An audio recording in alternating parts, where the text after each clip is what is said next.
तो कोई ना कोई दो कॉलम जरूर होंगे, या तो cash at bank and discount होगा, या फिर cash in hand and cash at bank होगा, या फिर cash in hand and discount होगा।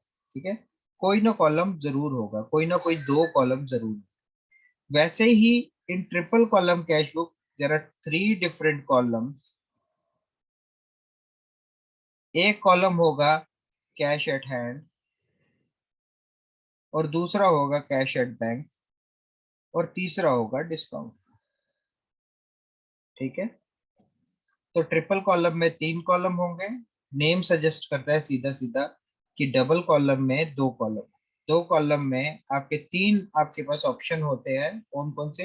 एक होता है कैश एट बैंक, दूसरा होता है cash at hand, in hand कर सकते हो, तीसरा होता है कैश एट, या फिर इसको काट के आप सिंपली डिस्काउंट लिख दो। ठीक है, ये तीन कॉलम है। अगर डबल कॉलम में यूज करेंगे तो कोई भी दो अल्टरनेटिवली यूज किए जा सकते हैं। ठीक है, depending on the question what they have asked. तो ट्रिपल कॉलम अगर होगा तो ऑटोमेटिकली तीनों कॉलम्स यूज किए जाएंगे। और पेटी कैश बुक, कल भी रियाज ने शायद पूछा था। रियाज, आपका कुछ क्वेश्चन था कल पेटी कैश बुक पे, कि मुझे याद नहीं आ रहा इस टाइम पे, आपने कुछ पूछा था। रियाज, क्या पूछा था आपने कल पेटी कैश बुक पे? मुझे भी भूल गया सर। चलो ठीक है, चलो ठीक है। पेटी कैश बुक, आप इस चीज को समझो, ये तीन कॉलम कैश बुक है। प्लीज अपना माइक ऑफ कर दे। सर माइक ऑफ करा लो सबके। माइक ऑफ कर दो सारे। तो पेटी कॉलम कैश बुक, पेटी कैश बुक का मतलब होता है कि जो भी एक्सपेंडिचर आप माइन्यूटली यूज करते हो, माइन्यूटली, ये कल भी लास्ट लेक्चर में भी हमने बात की थी। माइन्यूटली मतलब कि पेटी एक्सपेंडिचर्स, जैसे फॉर एग्जांपल, अब मैं नहीं चाहता कि मतलब मेरे मेन कैश बुक में वो एक्सपेंडिचर्स आए जो कि 5 या 2 रुपए के बराबर है। ठीक है, आप समझना इस चीज को, जहाँ पे करोड़ों की ट्रांजैक्शन हो, वहां पे 2 रुपए या 3 रुपए का अगर ट्रांजैक्शन आए, तो वो सारा का सारा जो कैश बुक है वो बिगड़ जाएगा।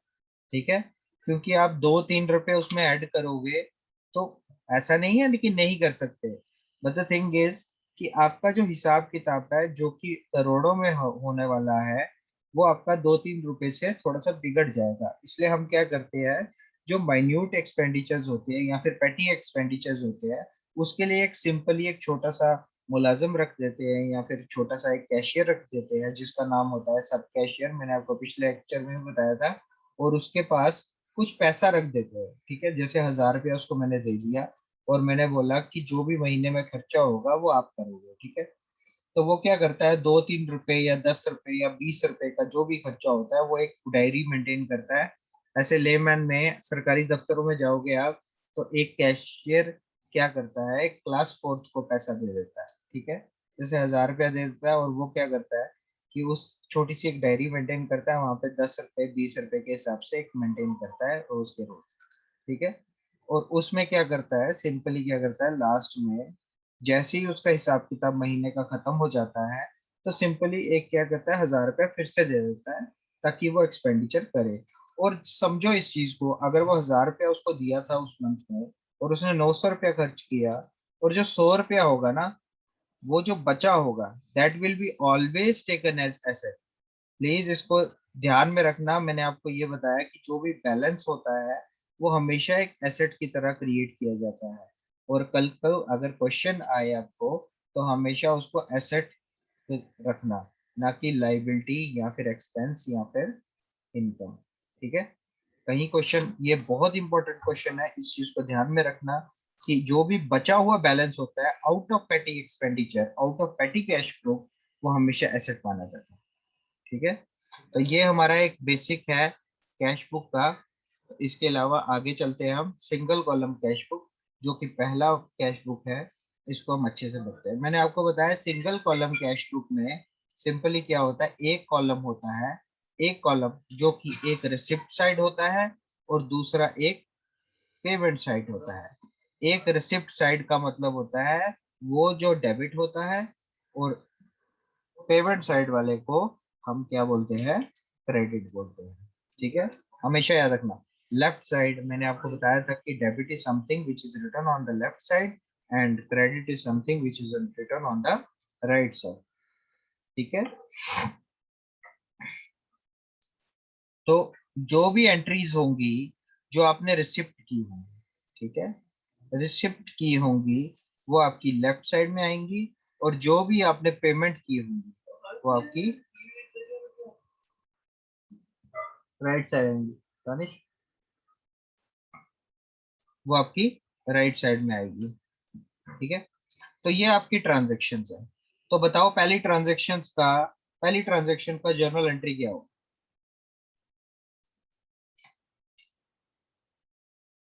कैश बुक में क्या आ रहा है वो हम बाद में करेंगे, पहली ट्रांजेक्शन का जर्नल एंट्री बताओ। सर कैश अकाउंट डेबिट होगा और कैपिटल अकाउंट क्रेडिट होगा।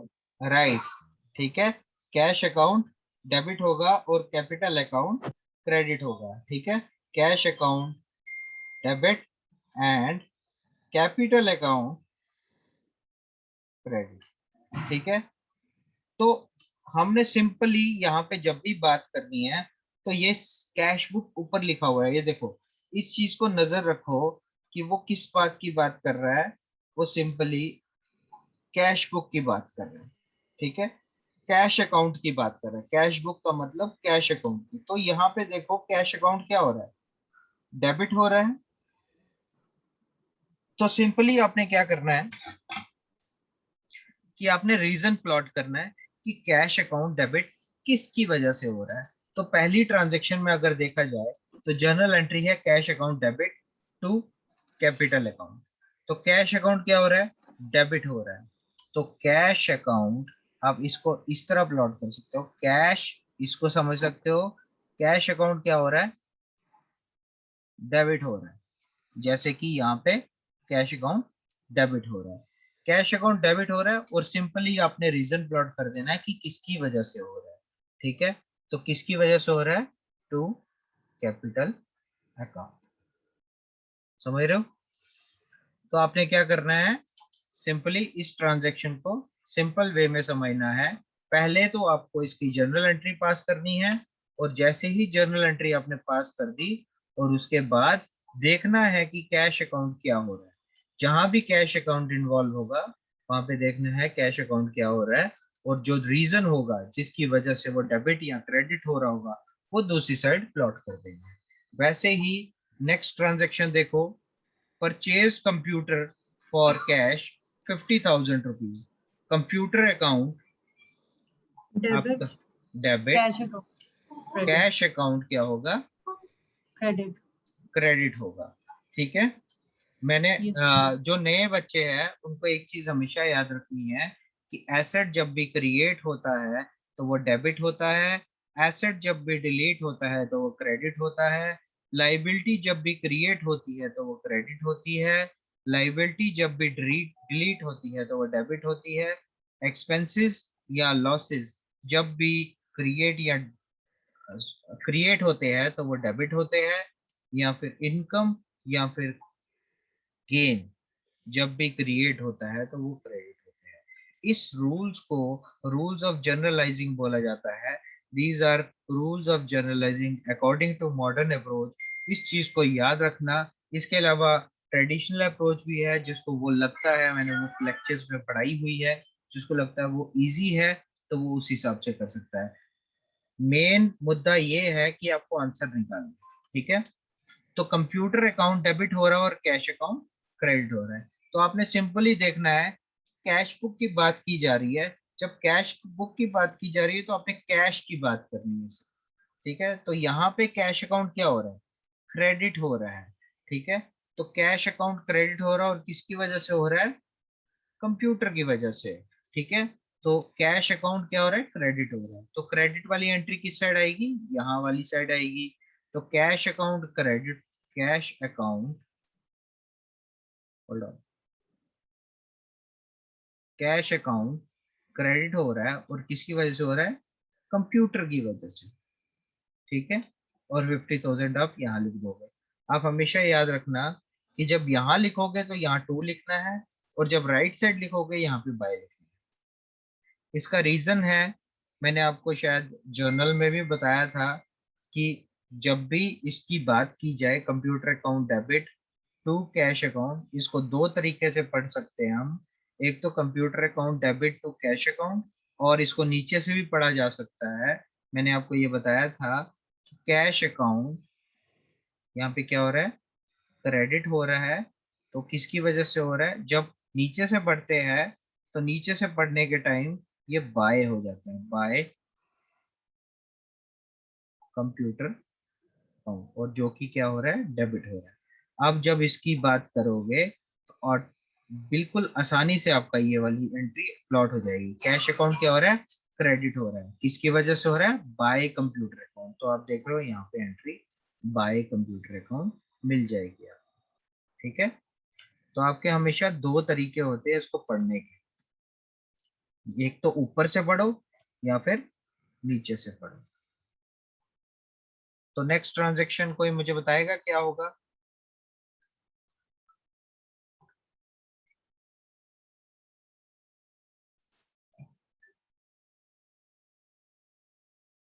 Anyone? purchase account debit okay, to BN Corporation credit. Sir purchase and B and Co B and Co दोनों व्हाट? बने। ये कौन बोला लास्ट में? Sir Monica. तो कंप्लीट करो ना, कंप्लीट करना बहुत जरूरी है। What is purchase and B and Co? What is that? So BN Co is credit and purchase is debit. हाँ B and Co is credit. Purchase debit. So why B and Co is sorry, why B and Co is credit? So because they are purchasing goods on credit. Okay. Liability When creation we are talking about the credit, तो हमें उनका नाम बताना पड़ता है problem, नाम लेते हैं हम. Because B and Co is a liability creation. नाजुक ma'am, you are correct. Liability का क्रिएशन होता है जब आप परचेजेस करते हो किसी से। मैंने आपसे सामान खरीदा तो ऑटोमेटिकली मेरे लिए, अगर मैंने सपोज रियाज से सामान खरीदा, चलो रियाज आपकी एग्जांपल लेते हैं। अगर मैंने रियाज आपसे सामान खरीदा, ठीक है, तो ऑटोमेटिकली रियाज से जब सामान खरीदूंगा तो रियाज को मुझे पैसा देना है। तो रियाज आज ना, कल ना, या परसों ना, या महीने के बाद, 2 महीने के बाद मुझसे पैसे जरूर मांगेगा। तो मेरे लिए रियाज हमेशा एक लाइबिलिटी रहेगी कि मुझे रियाज को पैसा देना है, ठीक है। तो इसी तरह यहाँ पे बी एंड को ऑटोमेटिकली आपकी एक लाइबिलिटी बन जाएगी। तो परचेजेस मैंने आपको नोट में भी लिखाया था, परचेजेस अकाउंट हमेशा डेबिट होता है, ठीक है। और ऑटोमेटिकली जब लाइबिलिटी का क्रिएशन होगा तो वो क्रेडिट होगा। लाइबिलिटी का क्रिएशन किसकी वजह से हो रहा है? बी एंड को की वजह से हो रहा है, तो ये ऑटोमेटिकली क्रेडिट हो जाएगा, ठीक है। तो इस ट्रांजैक्शन का ये मायने है। तो मैं आपको एक बात बता देता हूँ कि ये जो इसके नीचे वाले ट्रांजेक्शन्स हैं, प्लीज आप कहीं पे लिख लें। तो इसको एक्सप्लेन मैं बाद में करूंगा जब आप इसको खुद से सॉल्व कर पाओगे, ठीक है। ये 3-4 ट्रांजेक्शन मैंने आपको करवा दी है। इसके नीचे वाली ट्रांजेक्शन हम नेक्स्ट लेक्चर में डिस्कस करेंगे, सो दैट कि आपको अच्छी तरह समझ आए। वो लोग, वो बच्चे जिनको पता है इन चीजों के बारे में, वो नेक्स्ट लेक्चर में नहीं बोलेंगे। मैं उनसे पूछूंगा जिनको अभी जो जवाब नहीं दे रहे हैं, ठीक है। पल्लवी क्या बोल रहे हो आप? कैश बुक पर नहीं आएगी सर, ये कौन सी वाली, कौन सी वाली ट्रांजेक्शन? अच्छा ये वाली, राइट राइट, बिल्कुल परफेक्ट पल्लवी, बिल्कुल सही बात बोल रहे हो, बिल्कुल सही, परफेक्ट पल्लवी। ये आपकी ट्रांजैक्शन नहीं आएगी कैश बुक में, बिकॉज कि यहाँ पे कैश अकाउंट इन्वॉल्व नहीं है, ठीक है। यहाँ पे कैश अकाउंट इन्वॉल्व नहीं है, तो इस ट्रांजैक्शन में कहीं कैश अकाउंट है ही नहीं, तो क्यों कैश बुक में डालोगे? ये सिंपली एक क्रेडिट की ट्रांजैक्शन है कि आपने बी एंड को से सामान खरीदा और बी एंड को पैसा नहीं दिया है अभी, तो ये आपकी कैश बुक में नहीं आएगी। ट्रू बलवीर, बिल्कुल सही, बहुत बढ़िया। ठीक है, इसके आगे वाले जो भी ट्रांजेक्शन्स है ये आप अच्छे से इसको सॉल्व करो। ठीक है, नेक्स्ट लेक्चर में हम इसको पढ़ेंगे। नेक्स्ट चलते हैं हम। Sorry to interrupt you sir. हाँ जी मैम। सर ये परचेज वाली आप बताएंगे कि क्यों नहीं आएगी इसमें कैश बुक में ये? ओके मैम, इसमें देखो आप एक चीज हमेशा याद रखो, आप पहला लेक्चर आपका। Yes sir. ओके मैम, हमेशा याद रखना कैश का मतलब होता है पैसे की बात कर रहे हो। ठीक है, कि कैश बुक में वो एंट्री आएगी जिसमें पैसा इन्वॉल्व होगा। ठीक है, एक्चुअली में आप कैश रिसीव इनटेक कर रहे हो या फिर दे रहे हो। ठीक है, तो इस ट्रांजैक्शन में जब आप बात कर रहे हो, इस ट्रांजैक्शन में बोल रहा है कि मैंने परचेजेस की है, लेकिन किससे की है? बी एंड को से। लेकिन क्लियर कट नहीं है कि मैंने उसको पैसा दिया है या उससे पैसा लिया है। जो भी आपकी ट्रांजैक्शन है क्लियर कट नहीं है, इसलिए हमने क्या किया है, बी एंड को खाते में खोल दिया हुआ है। ठीक है, तो आपका क्लियर नहीं है कि आपने कैश दिया है कि नहीं दिया हुआ है। तो जब क्लियर नहीं है, जब ट्रांजैक्शन में कैश इन्वॉल्व नहीं होगा, तो वो आपका कैश बुक में नहीं आएगा, कभी भी नहीं आएगा। समझ रहे हो? Okay sir. ठीक है, तो अगर सपोज मैं आपको एक बात बताता हूँ, जैसे इसी ट्रांजैक्शन में अगर ऐसे लिखा होता, purchases account debit to cash account लिखा होता,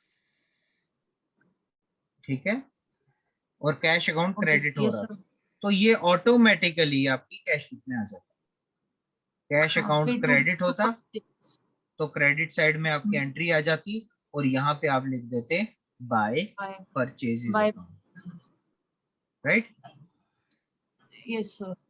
ठीक है, उसी तरह अगर सपोज यहाँ पे कोई और ट्रांजैक्शन होती जिसमें आपका कैश ना लिख के बी एंड को लिख दिया होता, तीन अलग अलग ट्रांजैक्शन होती। इसी को मैं थोड़ा सा डिवाइड कर दूंगा, परचेजेस डेबिट और क्रेडिट, अब करता हूं कैश अकाउंट, थोड़ा सा हमने कैश से दे दिया और थोड़ा सा बी एंड को के खाते में डाल, कि मतलब बी एंड को हमने थोड़ा सा और देना है, राइट?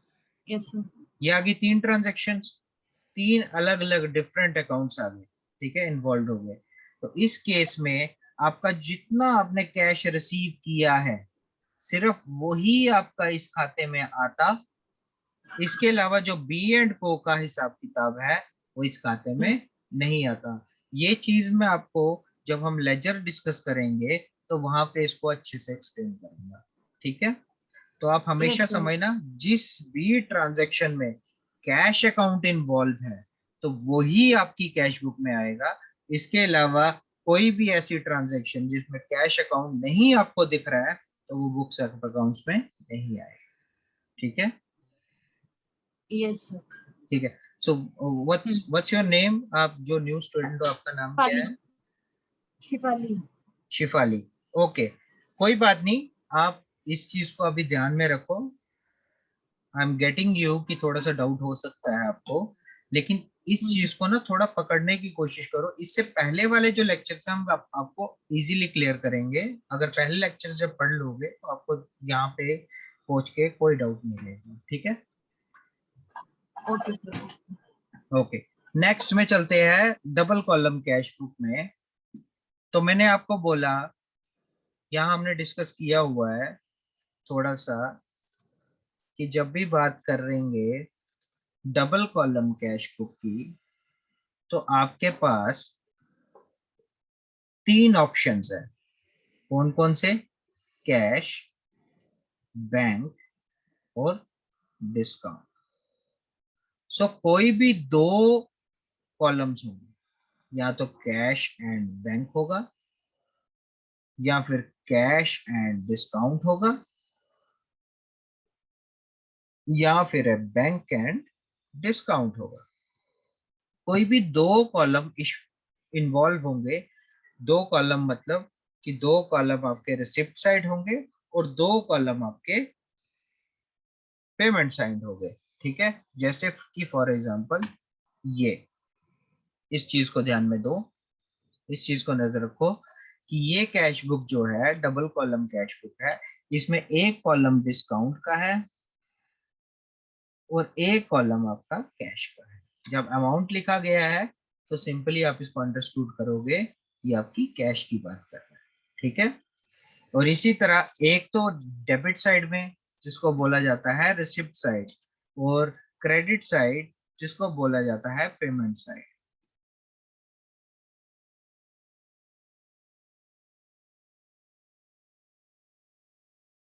पेमेंट, एक मिनट सेंसिटिव हो गया, होल्ड ऑन। पेमेंट साइड, ठीक है। क्रेडिट साइड हमेशा पेमेंट साइड रहेगी और डेबिट साइड हमेशा रिसिप्ट साइड रहेगी, ठीक है। यहाँ पे भी डिस्काउंट और कैश होगा, यहाँ पे भी डिस्काउंट और कैश होगा, ठीक है। तो आप देखो कि एक साइड रिसिप्ट है और दूसरी साइड पेमेंट है, तो इसी तरह दो कॉलम ये चेंज भी हो सकते हैं, या डिस्काउंट के साथ बैंक भी हो सकता है, उसी तरह डिस्काउंट और कैश दोनों नहीं हो सकते हैं, कैश और बैंक हो सकता है, ठीक है। तो अगर आपसे पूछा जाए what do you mean by double column cash book, you will only say that cash book which involves two column, which involves two column। अगर वो पूछे for example then you will say cash और discount, cash और bank, bank and discount, ठीक है। इन तीनों में से कोई भी हो सकता है। प्लीज डोंट से देम कि कैश और डिस्काउंट सिर्फ यही हो सकते हैं, कोई भी दो कॉलम हो सकते हैं। अगर कैश